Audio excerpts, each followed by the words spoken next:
তো কোথায় যাবে? কোথাও তো ট্রিটমেন্ট করতে দিচ্ছে না। বেলভিউতে লিখেছে প্যান40 খেতে হবে, প্যান40 খাবার লিখেছে। বেলভিউতে অনেকগুলো ইঞ্জেকশন দিয়েছে, সেই জন্য ওটা বলেছে।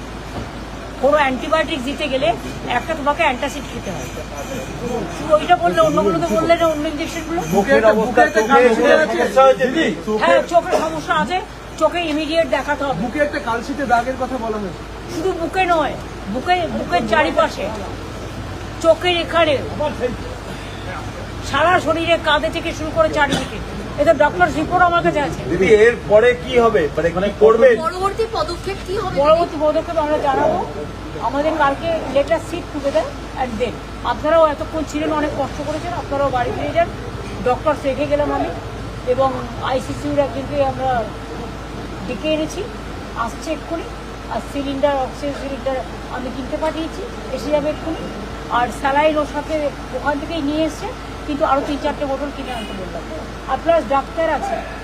ইন্ডিয়া জোটের বাকি সঙ্গীদের এই বিষয়টা জানিয়েছে, তারা কিছু বললো? মানে মিডনাইটে কেউ এরকম, মানে একটা অসুস্থ রোগীকে, এমনকি যদি এটা এমনি কেস নয় যে সামান্য জ্বর হয়েছে, এটা একটা ইনসিডেন্টের কেস। অভিষেকের চশমাও ভেঙে গেছে। হ্যাঁ, সমস্ত কিছু। ইন্ডিয়া জোটের বাকি সঙ্গীদের এই বিষয় নিয়ে কোনো কথা হয়েছে? তারা সবাই শখ, প্রত্যেকে ফোন করেছে, আমাকে কথা বলেছে।